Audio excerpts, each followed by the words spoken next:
ඔයත් මේ පාර සාමාන්‍ය පෙළලින් එහෙනම් මේ දැනුම දීම ඔයාගේ ඉංග්‍රීසි දැනුම බිඳුවයි වෙන්න පුළුවන්. එහෙම නැත්නම් යම් තාක් දුරකට ඔයාට ඉංග්‍රීසි දැනුම තියනවා වෙන්න පුළුවන්.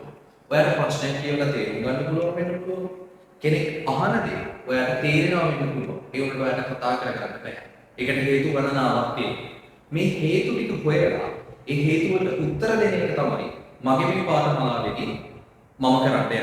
මේ පාඨමාලාවේදී ප්‍රධාන කරුණු කාරණා කිහිපයකට අපි අවධානය යොමු කරනවා. writing skills අපි මෙතනදී ඔයාගේ හදනවා. writing skills කියලා මෙතන අදහස් කරන්නේ මේ ඉස්කෝලේ ලියපු දේවල් නෙමෙයි. ඔයාගේ business writing skills අපි හදනවා.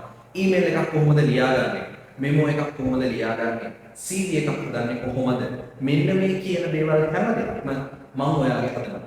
ඊට අමතරව ඔයාගේ spoken ability එක මම මට පුළුවන් උපරිමයෙන් ඔයාගේ හදලා දෙනවා.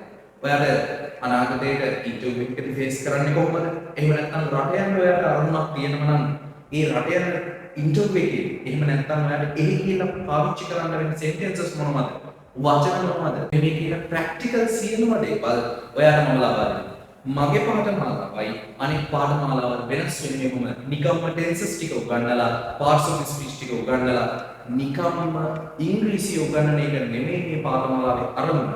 ඔයාට බය නැතුව සමාජෙට ඉංග්‍රීසි දැනුම සන්නද්ධ කරලා එළියට දාන එක තමයි මගේ අරමුණ. ඒ නිසා මතක තියාගන්න. අප්‍රේල් 7 වෙනි සමුදා දුම්බල සුගේ සිග්මා ආයතනයට උදේ 9ට එන්න. අප්‍රේල් 9 වෙනි බදාදා උදේ 9ට කුලියපිටිය LTC ආයතනයට එන්න.